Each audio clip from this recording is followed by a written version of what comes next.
Islamic روم کے معزز ناظرین السلام علیکم۔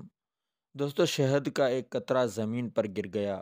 ایک چھوٹی سی چونٹی آئی اور اس نے اس شہد کے قطرے سے تھوڑا سا چکھا۔ اسے بڑا مزہ آیا۔ اسے کسی کام سے جانا تھا، تو جب وہ جانے لگی تو اس شہد کا مزہ اس کے منہ میں مزید پانی لانے کا سبب بنا۔ اس کا منہ بھر آیا۔ کیا زبردست اور مزیدار شہد ہے! کتنا میٹھا ہے! آج تک ایسا شہد نہیں کھایا۔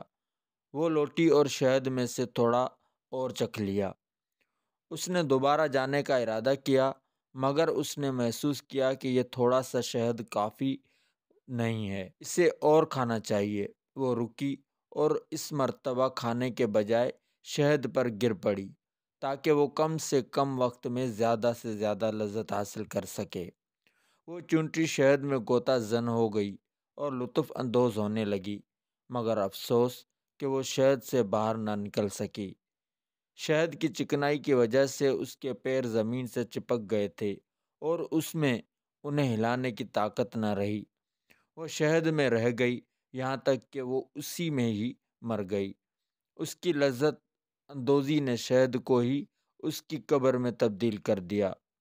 ایک دانا کا قول ہے، دنیا شہد کے ایک بہت بڑے قطرے کے علاوہ کچھ اور نہیں۔ بس جو بھی اس قطرے شہد میں سے تھوڑا اور بے قدر کفایت کھانے پر اکتفا کرے گا وہ نجات پا جائے گا، اور جو بھی اس شیرنی میں غوطہ زن ہوگا ہلاکت اس کا مقدر بن جائے گی۔ اللہ عز و جل ہمیں سب کو سمجھنے کی توفیق عطا فرمائے، آمین۔